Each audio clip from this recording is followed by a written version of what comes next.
এক বন্ধু বলেছিল মেয়েরা মেকআপ ছাড়া সুন্দর থাকতে পারে না।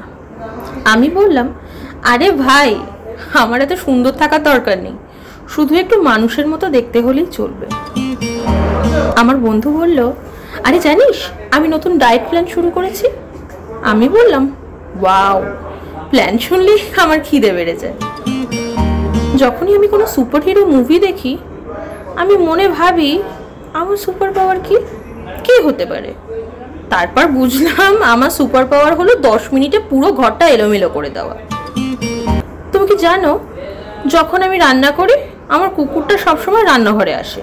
প্রথমে ভাবতাম সে আমাকে সাহায্য করতে এসেছে, পরে বুঝলাম সে শুধু চান্স খুঁজছে আমার খাবারটা মাটিতে পড়ে যাওয়ার।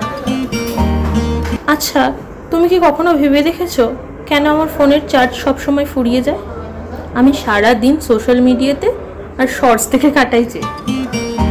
বন্ধুদের সাথে যখনই আড্ডায় বসি মনে হয় আমরা সবাই কোনো রহস্য ফাঁস করছি, কারণ আমাদের আলোচনা সবসময় শেষ হয়, আরে জানিস ও ওটা বলেছিল। যখনই আমার মা আমাকে বলে, তুমি কিছু শিখেছো? আমি বলি, হ্যাঁ শিখেছি তো, ইউটিউবে ভিডিও দেখে রান্না করা শিখেছি। আমি ঠিক করেছি জীবনে কিছু হতে না পারলে অন্তত কফি হতে হবে, কারণ কফি সবাইকে আনন্দ দেয়।